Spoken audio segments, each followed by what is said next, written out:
we're going to have to work our way through. Now, that I've come to this meeting today with a difficulty, and the difficulty is there's something happening here in Sandwell that I need to deal with.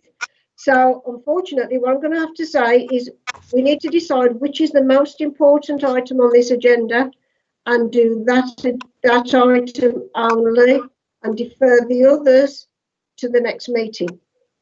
Because I've got a very short period of time. So, Ed, which do you think we need to actually deal with? Can I ask Councillor Crompton how long you've got? Well, an hour max. An hour max. Then forgive me just whilst I think on my feet. I know, yeah, we're all having to do a bit of that today. I'm sorry about that, but that's just the way it is for the moment.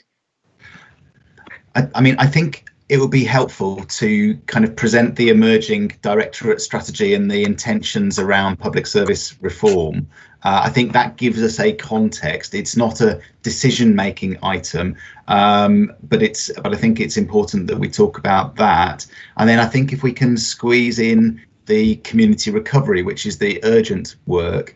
But can I then just apologise to colleagues around inclusive growth, homelessness, and the childhood abuse topics? If we don't take those this time, can I just check that people would be comfortable with that? Sorry for doing this kind of on the hoof, but can I just suggest, Ed and Councillor Compton, that if people would like a kind of update on the inclusive growth stuff, we're really happy to just do it as a separate briefing, but just get in touch with us after the event and we'll sort that out.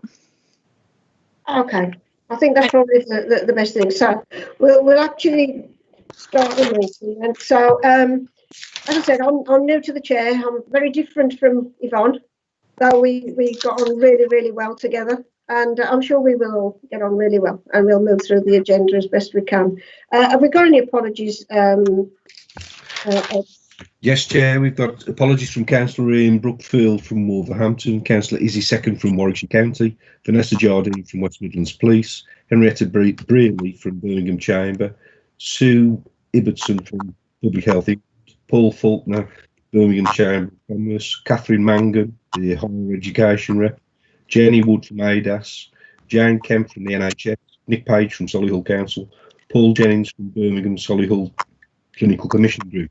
We've got Rachel O'Connor substituting for Paul Jennings, Councillor Louise Miles substituting for Councillor Brookfield, and Lena Martino substituting for Sue Ibbotson. Okay, thank you for that. Have we got any nomination of substitutes? I've just gone through those for you, Chair. Oh, you've done that with it. Okay, that's fine. Any declarations of interests? No? Okay. Well, I've already basically said hi. And did I tell you who I was? I don't know whether I actually did that. I'm Councillor Maria Crompton. I'm Deputy Leader with powers of Leader for Sandwell Council. So I apologise if I didn't introduce myself properly. And Ed, do you want to introduce yourself properly? Yeah, thanks. My name's Ed Cox. I'm Director for Public Service Reform and Inclusive Growth at the Combined Authority. I've been in the job for 4 months now. But it's my first PSR board meeting, so it's good to meet those that I've not met yet. Though I think I have actually met quite a few people around the virtual table. Lovely. Well, hopefully it will get less chaotic as we move on to other meetings. Okay, so we need to do the minutes now, don't we? So do you want to do the minutes of the meeting, Ed? Do we want to go page by page, or do we just want to ask people if they've got anything that they want to raise from the minutes? And if they're a correct record? Because we weren't here, neither myself or Ed were here at the last meeting, so we can't say whether they were a correct record. Mm-hmm. Can I just say I think they're a correct record. I don't know how you want to approach the actions, but there is a report there on the design charter that was supposed to be brought back to this meeting. Obviously, other things have overtaken, i.e. COVID. So that work probably has not been progressed. I don't know. So it's how we take actions. Okay. I'm happy to pick up the specific any of the matters arising. If people want me to, I'm ready for that, including the design charter. Okay. So is that enough for what you wanted to raise with that, Karen, or did you want to raise something more specific? Just for Ed to tell us then, will it be next meeting, or Okay.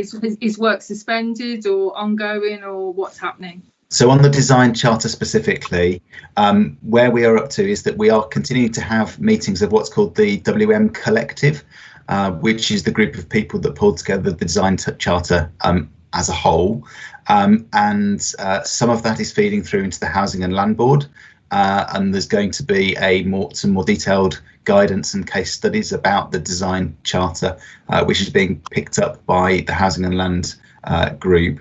And then there's a wider discussion that we're having, which is about how the design charter sits alongside the inclusive growth toolkit, the social value portal, all of these different, if you like, methods and structures that we've got, processes that we've got in the combined authority for trying to enhance, if you like, investments that are going into the region.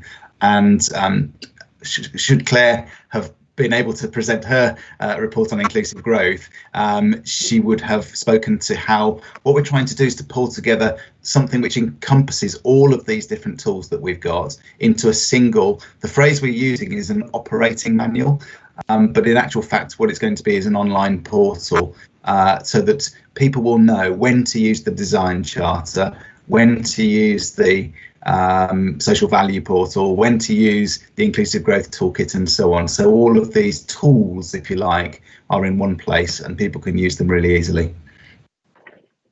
Okay. Are you happy with that? Yeah. Is there anything else that we want to raise from the minutes of the last meeting? I think Claire wants to come in, Councillor Crompton. I'm just looking for that. Yes, Claire. Thank you, Chair. Just a very quick add-on. So I think at the last meeting, Louise Wyman promised to bring back the long form of the design charter, which was currently then in production. I believe that has obviously been delayed by events, but that should be concluded by the end of this year. So hopefully by the time we can bring that to the next PSR board in a complete form at that point. Okay, thank you. I think Brigida's got her hand up as well. Thanks. Yeah. And it's just to follow on from that. So there were some concerns raised at the last meeting about the interaction between the design charter and the policies individual councils have on design. So we just need to be very clear with developers what applies where, and where the sovereignty of that is, because we know that unclear guidance massively puts them off. So just to respond to that specifically, we discussed this at the WM Collective meeting yesterday, and the sovereignty of local authorities is recognised as being absolutely key.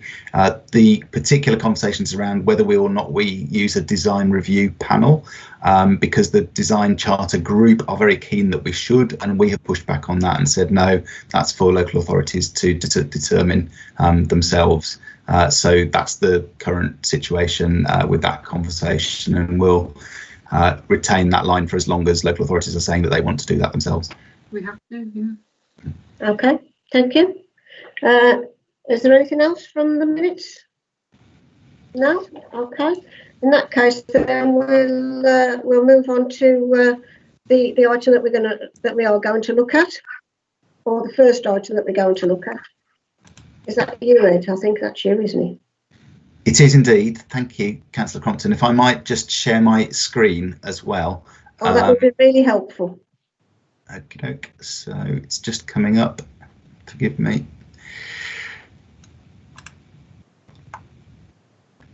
So my presentation is in two halves, really. The first half is around the whole directorate, the Public Service Reform and Inclusive Growth Directorate.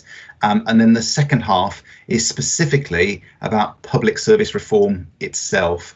Hopefully this will become a little bit clearer when I work through the presentation. And I simply want to say that my approach since I arrived as director has been very much to build on the excellent work that has been going on now over a couple of years in in relation to this directorate, rather than a kind of wholesale change, and to try and enhance and develop particularly some of the narratives, the messaging, the ways in which we're working together. So I want to try and explain and set that out for you this afternoon. So first of all, just to get some clarity about the vision and what our directorate brings particularly to the West Midlands. And so we're trying to kind of simplify the language. I think words like inclusive growth, words like public service reform can often leave people feeling a bit befuddled as to what they actually mean. Whereas I think if we set out that our vision is for a fairer, greener, healthier West Midlands, I think that makes more sense to more people in that sense. That's not to say that terms like inclusive growth and public service reform aren't important, but I think in terms of setting out a vision, a fairer, greener, healthier West Midlands is actually clearer for people to understand. Within that,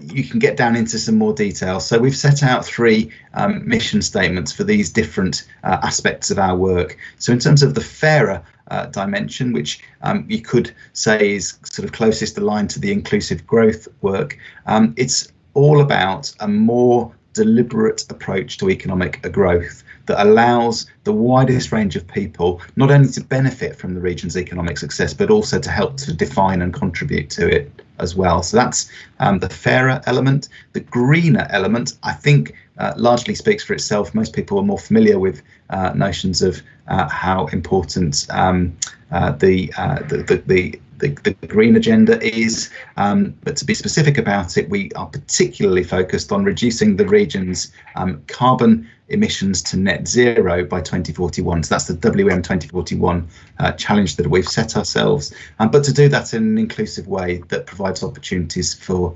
everybody.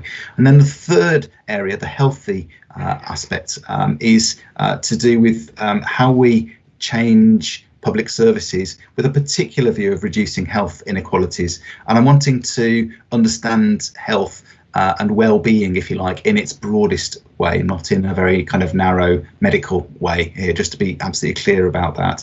And so this is where, and I'll explain a little bit more about this in a moment, both the public service reform and the well-being agendas, I think, sit very closely together.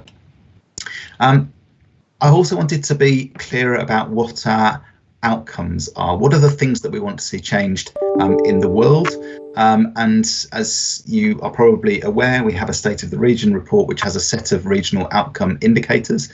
They are vast, and so I think that we need to be clear within our own directorate as to which ones are most important to us. It's not to say that they aren't all important, but I think it's helpful to be able to define those that are most important to us. So we have picked 3 outcomes in relation to the inclusive growth agenda around earnings, around youth unemployment, and around gross disposable household income per person, a measure of poverty, if you like.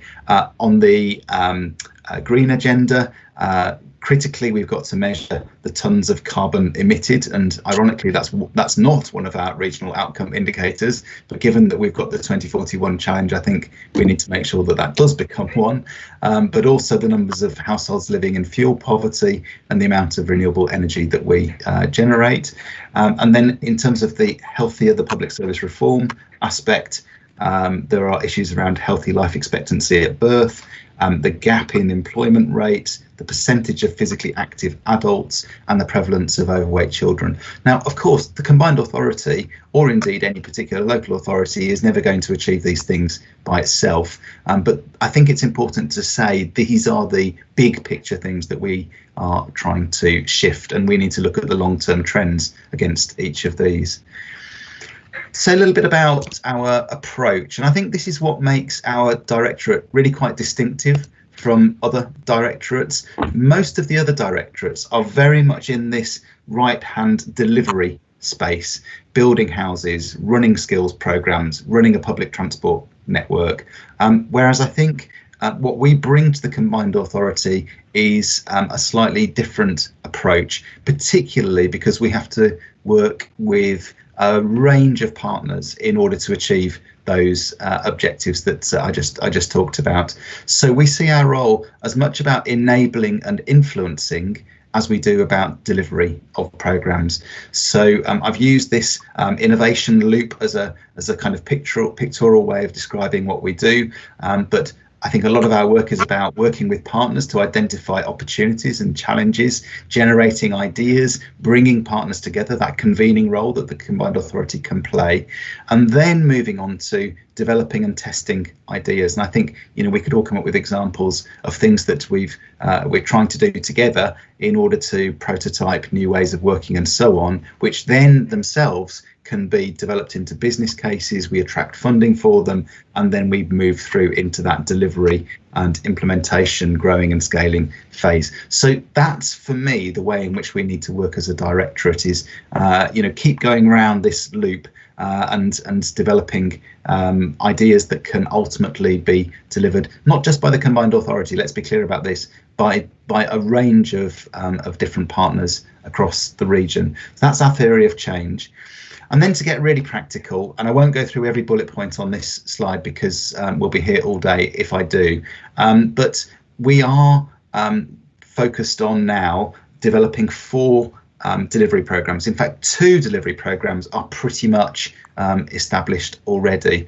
So our delivery program around inclusive growth, which Claire would have been presenting and which the slide set has been shared, really has 2 elements to it. One is how we actually show inclusive growth in action, and Claire's work in places like Kingshurst and East Birmingham, for example, and the support that she's giving to the local initiatives there are examples of that. And then also embedding inclusive growth, as we were talking about a moment ago with the design charter. How do we make sure that all aspects of the combined authority's activity, and indeed other partners as well, really contribute to our understanding of inclusive growth, so growth which is benefiting everybody, that everybody can contribute to and everybody can start to shape themselves. And so there's a number of tools that we've got, and again, Claire would have taken us through some of those things in terms of how we drive forward that inclusive growth agenda. So a work programme that's developing around that. Another big work programme around energy and the environment, 5 kind of main strands of that: energy, natural capital, waste, transport and the built environment. We're currently running we're currently recruiting a consultancy to come and do a big 5-year plan with us so that we can make sure we hit our carbon reduction targets over the next 5 years. That's really for the Energy and Environment Board, not for this board, but I thought I ought to mention it in this context. And then finally, in terms of the healthier, there's 2 delivery programs we're trying to develop there. One is in relation to well-being, so people will be familiar with our Thrive work, our physical activity program, and some of the work that Lena's doing in terms of the Population Intelligence Hub. That's in development at the moment, and we've just recruited a new head of wellbeing who will shape that program. And then crucially for this board in particular, a new program around public service reform, and the second half of my presentation is going to be all about that, so I won't say any more about that at the moment. Last couple of slides then, in terms of the big picture, our governance arrangements. Unlike other directorates, we have 3 thematic boards that we are responsible for and accountable to, and so wellbeing, this board, the one in the middle here, public service reform and inclusive growth, and energy and environment. And I could really draw multiple arrows on this, because I think our different delivery programs, to be frank, need to feed into the different boards. There are elements of, for example, sustainability and environment that take place, if you like, within the inclusive growth delivery program that need to feed into that board. But broadly speaking, the public service reform delivery program and the inclusive growth delivery program, to my mind, need to feed through into this board in terms of our governance. I think this is the penultimate slide in this section. I've talked about the big outcomes that we only play a small part in, but I wanted to also show you that we're beginning to flesh out what we're calling our own indicators of success. So things that we can measure that we ourselves are delivering within the directorate. So there's a kind of clear, if you like, performance management framework for what we're doing. Again, I won't go through all the details of these. You can look at the slide set that I've sent. And if you've got any questions about these, then great. But we're slowly developing now, as I say, this performance management framework for the directorate. So we're very, very clear about what we're actually delivering ourselves and what we need to be judged against. And again, we could perhaps bring some of this back to the board so that we have that level of accountability in terms of our activity. And then finally, just to flag that we also clearly have some real concerns around policy and making sure the right policy environment is in place to support the work that we're doing. So this isn't just about projects and project delivery. We need to make sure that the right powers are being devolved to the West Midlands, both in terms of the combined authority itself, but also to the local authorities, to ensure that we have the right environment to be able to drive forward the 3 fairer, greener, healthier priorities that we've got. Again, I'm not going to go through the detail, but these are effectively the bullet points that went into the devolution white paper submission that the Combined Authority made, that was approved by the Combined Authority Board just a few weeks ago. So I think that's everything now, just in terms of the overall directorate. But I thought perhaps I'd pause at that moment before drilling down into the public service reform elements, just to see if there's any questions about the way in which the directorate is beginning to take shape. Okay, thank you for that, Ed. Very informative. Tom Neil has his hand up if you want to ask a question, Tom. Thank you very much, Chair. Thanks for that, Ed. I know this wasn't one of the main things for this board, but you just mentioned around how you might get consultancy in to help with kind of your carbon reduction stuff, which I think is great. West Midlands Police have started to take social value and kind of the environmental impact of their suppliers a lot more seriously. So we've made great progress in that. But I think we recognise we're definitely not experts in how to really reduce our carbon footprint. So we are going to be hiring somebody new who will lead on that very specifically. I think that's literally any day now. But I think we could probably stand to learn a lot from what you end up doing here. So we'd love to dock in so that we kind of copy probably some of what you do, or there might actually be collaborative opportunities as well. So really be great if we could reconnect about that. And then just have a super quick point, just seeing some of your health prevention kind of policy ideas. Just at the West Midlands PCC office, we completely endorse quite a few of those bullet points around the idea of problem solving courts and supporting vulnerable women out of the criminal justice system, because that can actually exacerbate problems. So just really positive thumbs up for those kind of policy ideas. And we've kind of mirrored some of those in our own devolution submission as well. So definitely open for collaborative business on those points. Brilliant, thanks, Tom. I think you helped shape some of those asks in ours. So yeah, good that they align. Thank you, Tom. Bridget? Thanks. Really like this. It's just a point really about the hard and soft governance of it. So in my head, there's sort of 3 things. Ed's heard me say this before. There's 3 things that the Combined Authority does. There's stuff that is directly within the CA's remit, like transport. There is stuff that is sovereign to individual councils, but we collaborate in the shared space that CA creates in order to create something more than some other parts. And then there's stuff that sits with councils still, and we sort of don't have on the collaboration list. And loads of the stuff here sort of sits in that middle bucket of stuff where it largely sits with individual councils to deliver, but there's a huge amount of benefit in coming to the table and sharing approaches and aligning what we're doing. So it's just making sure that we sort of understand that space that we're in, and we have that sort of understood across the different governance processes within the CA, so that everyone's on the same page with that and sort of playing with it in the same way, if that makes sense. Because that's how we get the maximum value out of it.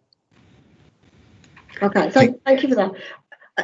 Just to that point, I'm sorry, I do tend to call people by the first name rather than councillor this or councillor that. I hope that's okay with everyone. I just go by Maria normally for whoever it is. So if you don't mind, I'll do the same with you. So we're not precious, are we, really, in this? Okay, then I think Rachel has got a hand up as well. Thank you, Chair. It's just to build on that point, really. I mean, similarly, I think it's a really good framing of the things that are so important in our region, that both at a combined authority level we can come together to make a difference on, but also there's a point about how our collective, individual and mini system level can also contribute, Ed. So it'd be really helpful to work through almost that level of combined authority systems, whether you're doing that on an STP footprint, local authority, and then individual actions, and how we're all aligned, both are, because we'll see similar themes through our own strategies, but it'd be good to set that out. And I think that then helps really when we're thinking about the performance, what are the key things evaluating that are contributing to getting towards those indicators and making those improvements. Sure. And thank you for that. I mean, just to say, as a newcomer to the combined authority world, I think trying to work through what's appropriate for us to do, what sits in those three buckets that Councillor Jones just talked about, is really, really key for me. And I'm very grateful for the advice of colleagues as I'm trying to work through that. But I think it's a very helpful framework for thinking about those things. But I just want to say at this point, I'm incredibly committed to working that through with you and accepting when I make mistakes, if you see what I mean, and being corrected where necessary. So yeah, but it's an ongoing trust building, relationship building process. Thank you. And thank you for all the questions on that as well. I think that this is something that's going to be that we will work on moving forward, and hopefully we will make progress as we go along. And yet we can do small things, well, not necessarily so small, but we can do small things each in our own way. But when it's all combined together, hopefully that will make a much bigger impression, and we'll achieve something far greater. So I think we need to be proud of what we do on our own, but together we can build mountains, shall we say? Okay, Ed, if you want to. Shall I carry on? Yep. Chair, So Tom this Neil's still got his hand up. I'm not sure whether it's a legacy No, hand. I think it's just left up there. Tom, did you want to say something else, or is it just one that's been left? Good. Legacy hand. No answer, can the steering reply. Okay, I think it's just a legacy hand there, so we'll just carry on. So I mentioned about the development of 4 delivery programmes. So the 4th one is around public service reform, specifically in the kind of more narrow sense of that of that word. And so I've begun to think about how we might go about doing that, and I just want to share a few slides around that. I feel as though I've inherited a directorate where there's quite a lot of negativity about public service reform, particularly in terms of the devolution deals that have been struck and the extent to which we have, if you like, achieved what's in the devolution deals. And so I thought I'd do a bit of analysis around that to see whether that is legitimate or not. And so I looked at the first devolution deal in 2015, and I've just pulled out some of the, if you like, text that's in the devolution deal about public service reform. And it's really quite interesting because, first of all, it's in a completely different section from transport and housing and skills, and is treated very differently. So where transport, housing and skills have all got very clear, we're going to give you this funding, we're going to give you these powers. If you look at some of the language around public service reform, it's consider the scope for devolution of youth justice services, or discuss the outcomes of the Mental Health Commission, or co-design and implement approaches around troubled families. Do you see what I mean? So it's less crunchy. It's very much about an ongoing discussion between government and the combined authority. And then if you move on to devolution deal 2 in 2017, then you start to get some more specifics, but again, no real commitments to funding or power. So, develop and strengthen the local role in commissioning joined up local criminal justice services, or something specific about Black Country STP and social prescribing, or piloting the first housing first approach in relation to rough sleepers. So you get some detail. The other interesting thing, so looking at Devolution Deal 2, what's really interesting is that if we then look at these particular statements, in actual fact, I think we've made far more progress than very often people give us credit for. I don't take any of this credit, but if we take the developing and strengthening a role in relation to local criminal justice service, yeah, I think we've made a bit of progress with the VRU, and I think that's been really important and been built on a strong relationship with the OPCC. If we take the Mental Health Commission, we've got this Flourishing Thrive programme now that's been built on the back of that. There's the Black Country social prescribing thing that's kind of got up and running. Office for Data Analytics, I think, has got going. As Neelam would tell us later on in relation to homelessness, that housing first approach has been really key, and our homelessness task force has been is going great guns. So the other thing though is that on the right hand side here, we talked about having some kind of incorporation of the Police and Crime Commissioner with the mayoralty, and I think the fact that that failed has somehow clouded the overall picture. So the other thing in Devolution Deal 2 was some new narrative as well, where we we talk about inclusive growth for the first time in Devolution Deal 2, but I think it's quite interesting to see that there's some very, very general statements in there.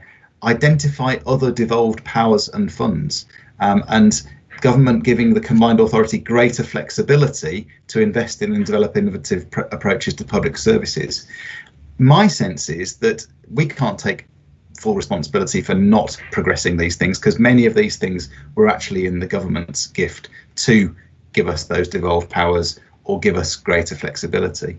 So my overall analysis in relation to public service reform in our different devolution deals is that the prevailing narrative allows the failure of the merger with the Police and Crime Commissioner to cloud all of our judgment, and now antipathy with central government to cloud our judgment, and then we forget the actual progress that we have made on many of the aspects of the public service reform agenda. And I'd like to present the fact that actually I think we should be talking about public service reform as much more of a balanced scorecard in terms of what has been achieved since 2015. But that's not to say that I don't think we need to go a lot further, and it's not to say that I don't think there are some really significant challenges. Some of those challenges, and I think we need to be honest about these things and explicit about them, are the fact that there is a lack of a shared vision, I think, across the local authorities and indeed other partners for a joined up programme of reform. And that stems down to, I think, not great relationships. Some of that is for political reasons, some of that is for historical reasons, but I think we have to be honest about that and say, even if Councillor Jones is right about there being these three different buckets, unless you've got that trust to start off with, you're going to find it very difficult to discern what needs to sit in each one. Secondly, I think government is very cold in relation to devolving public services, I think, and public service reform. I don't think it's particularly interested if you compare that with, say, for example, economic development and the way in which it's prepared to devolve economic powers.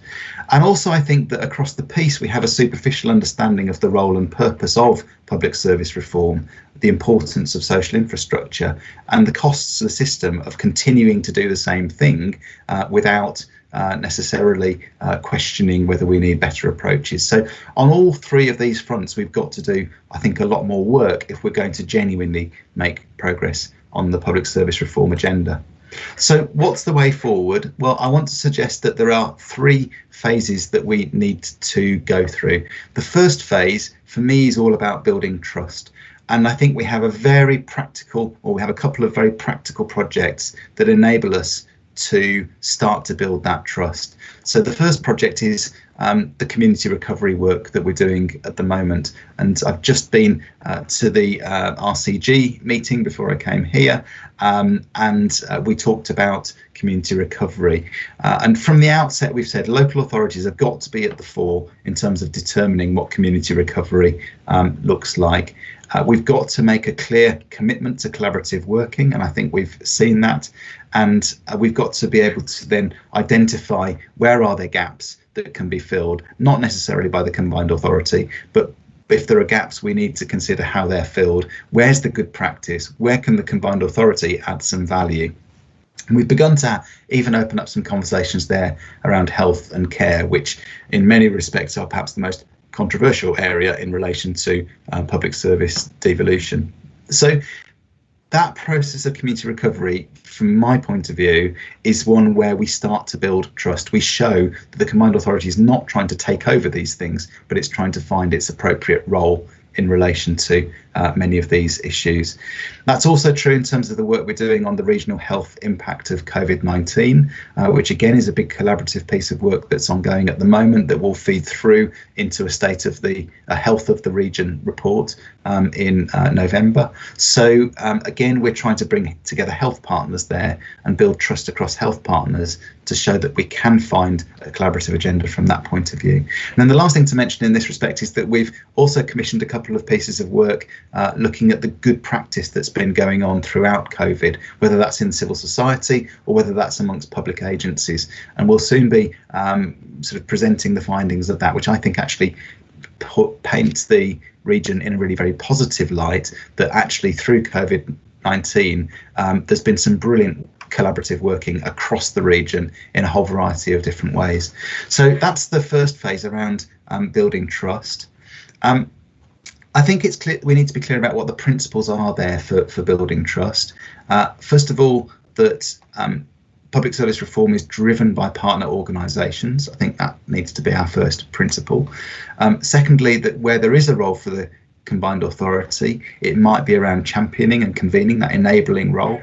It might be about influencing, and it might be helping access resources and powers. So there are things that we can do, but it's probably not too much delivery in relation to public service reform.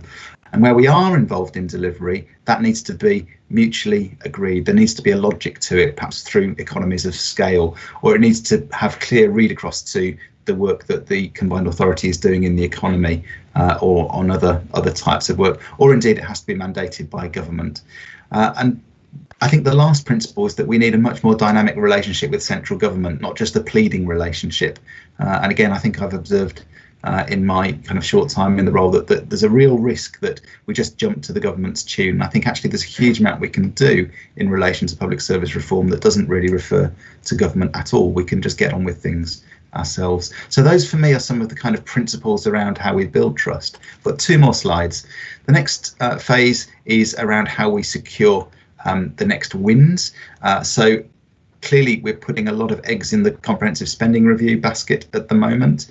And as many of you will be aware, we've pulled together a submission, or we are pulling together a submission to the comprehensive spending review, which has got, I think, 5 proposals that are, if you like, all relevant in relation to the public service reform agenda, whether that's around homelessness, tackling health inequalities, a safe centre idea, and a wider fund for innovation around public services, and also about voluntary community sector resilience and digital inclusion.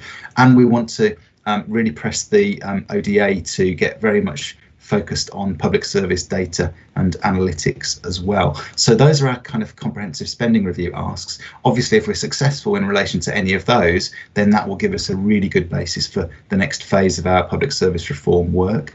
We're working closely with the OPCC. Tom's on the call today, particularly on the work on childhood trauma, which again we would have talked about had we got a full meeting today. We're working with the ODA, as I've mentioned already, the Office for Data Analytics, on public service spending and what that looks like. We're doing a digital strategy refresh where we're putting digital public services at the heart of that work, where again we're liaising with local authorities about what they're doing in that space as well. And one of the suggestions is that we might actually have a series of workshops with leaders, chief executives, and indeed other senior officers to talk about what does public service reform look like from their perspective, so that we can do some kind of mutual learning around this agenda. And then finally, my hope is that ultimately we can develop a single shared programme of public service reform that we can not all deliver together, if you see what I mean, but at least we agree what the key principles are of for public service reform and what that vision is. Delivery, I think, needs to continue to be at the most appropriate scale, with neighbourhoods ultimately being the basic building block for the delivery of public services. I think our shared vision needs to be very much more focused on prevention and proactive support. And I think we need a much stronger focus on social innovation. But again, these are the kind of things that we need to talk through in the development of a shared vision. And all of it needs to be supported by good evidence and strong leadership. So there's a couple of ideas there around how we build the evidence base for public service reform, and also how we build the leadership too. So I think that's everything from me. Again, very keen to take questions and have a conversation about that. Okay, thank you for that, Ed. Have you got any questions, anyone? Oh, everyone's gone silent. Bridget? I'll break the silence. Lovely. So just following on from what I said before, actually, lots of your stuff around building the trust there and building that consensus really does answer some of that. Because delivering all of this, as you've said, is only doable with the buy-in of the 7 Mets plus other public bodies like the Office of the PCC and so on. So you've actually answered a lot of my worries about this in the second bit of that presentation. But just wanted to re-emphasise the importance of all of that work, because it just falls down without it. And I think it's going to take time. I think that's perhaps the thing I didn't mention, is this isn't going to be something that happens overnight. Yeah. Go on, Karen, I'll let you. Thank you. Yeah, I think I would agree with that statement, and I think probably Rachel would probably back me up on this. In an STP world, we've come a long way in building that trust, and it does take time. This is not something that will happen overnight.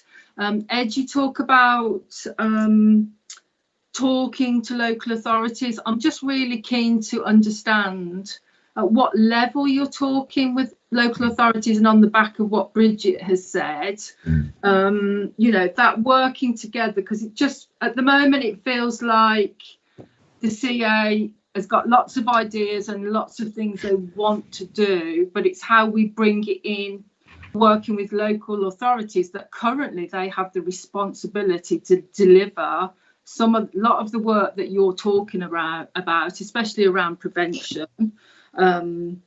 And working at neighbourhood level, that is something you know, councils do. So it's at what level you are talking to people, because I don't feel that it's trickling through local authorities and getting to the right people, which, you know, we're doing all the a lot of digital work, a lot of the prevention work. You know, where are you talking? It's a really good question, and it is quite a challenge. I mean, at the moment, I'll be absolutely frank, I'm talking primarily when I can to chief execs and to leaders, but I think it's fair to say that many of the team are talking to other people as well. So, you know, I think the two Claires, Neelam, could probably tell you a different story about the people that they engage with on a day-to-day basis around some of the work that they're doing as well. But I think we can get better at it. I think I'm not trying to sort of pretend, if you like, that we've got it right, but I think the point you're making is that we need to engage at different levels. And you know, perhaps Claire, do you want to say a couple of words about sort of the Kingshurst work, you know, the East Birmingham work, just to give an example of that? Yeah, that inclusive growth. I would say, just on the back of what you said, the work done on homelessness, the authority has done, and I can, Neelam's here somewhere, and that has been an excellent example about working together. Brilliant. So I think take some of those principles of how we've worked, it has worked really well. Brilliant. Well, we need to build up those in other areas, I think, and you know, we should take Neelam's work as being a kind of case study of as to how we go about doing that. Okay, thank you. Laura? Thank you. Maria, Ed, I'm not sure that we have actually met face to face. So Laura Caulfield, University of Wolverhampton. Just building on all of that, I was pleased to see, Ed, that you mentioned the work that's ongoing at the minute on the learning from the public sector and social economy, so around the response to COVID-19. So my team is leading that social economy piece, and what has been really apparent to us in a very short space of time, so a project that we've been conducting over roughly a 6-week period, is that I think that has proved to be a really good trust building exercise. The engagement there from the partners we've worked with has been really brilliant, and it's been at all sorts of different levels. So I think that kind of goes back to that previous piece, and so I know this is something that you're all thinking about anyway, but for me, I think what is going to be key there is how not just how those lessons are kind of fed in, but actually how they're fed back to all of the people who've been involved. And I think there is a plan around that, but just to continue to build on that that kind of trust piece. Okay, thanks. Thank you for that. Rachel? Thank you, Chair. Just an offer of help, first of all, Ed, in terms of perhaps some of the learning that we've seen, certainly across Birmingham, Solihull, in developing that way of working and helping connect out to any other networks when you're thinking about building up those levels. Very happy to take that offline if that would be helpful. And secondly, just to say, I think what might help with that trust is perhaps some case studies showing where this has worked really well, like Councillor Grimshaw mentioned around Kingshurst. We've seen some excellent work with Claire and the team around joining up our the kind of the skills offer from the combined authority out with our local work around tackling unemployment and skills and career pipeline. It's really starting to get some momentum now, and I think that helps build the credibility and shows practically how we can do this at those levels that Councillor Jones was describing. Brilliant, thanks, Rachel. That's great. And yeah, let's explore that. I mean, I think Laura's work that she just described will have some case studies in it. The other work that we've commissioned will have more, but let's come up with some of our own case studies as well. And just to refer to that community prospectus that I talked about as being the kind of output from the work we're doing on community recovery, it'll be a great place to feature some of the good practice that's going on. So yeah, let's pick that up. Yeah, and I think that's really important. We're talking about trusting each other and working together, but each council probably does something really good, and if we can do something to share the really goods, you know, each council bring its own bit of really good that it does, and then we all get to be able to share that. Then, to me, you can work your way through the trust and across the board. As the combined authority, if we pick up all the goods from everyone and everyone else is then able to implement it through the combined authority, then surely that has to improve how we deliver everything. I think that's right. It's actually, maybe the workshops would be a good idea to do that. You know, we could you know, bring your good stuff to the workshop basically. And at future meetings, we may have more time, obviously, to discuss these things anyway.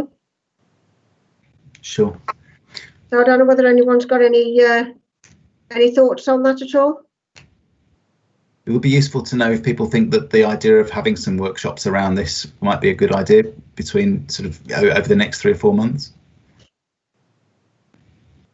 I think we could bring people. I mean, we suggested leaders and chief executives, though, to be honest, having heard Karen's comments, I wonder whether we bring together other types of officers as well for similar kind of conversations. Possibly, yeah. I think that probably would be a good idea. So is that I'm aware that we're running out of time, and I'm sorry that we've had to have a short meeting. Oh, I've got Bridget's got a hand up. You want to say something, Bridget? Don't worry, it's just really Oh, to that's just endorse one the that was idea left. of doing the next Okay. tier down of officers. As I say, I'm really sorry that we've had to have a rushed meeting today, and I'm aware that other people may have had other things that they wanted to raise, but we will bring that to the next meeting. And these things always seem to take a lot longer than you think that they're going to, don't they? So we'll have to try and make sure that we don't have too full a meeting, so that we all have time to talk about the things that that we're raising. I think unless anyone wants to particularly raise something else now at this point, is there anything? No. So if we then close the meeting at this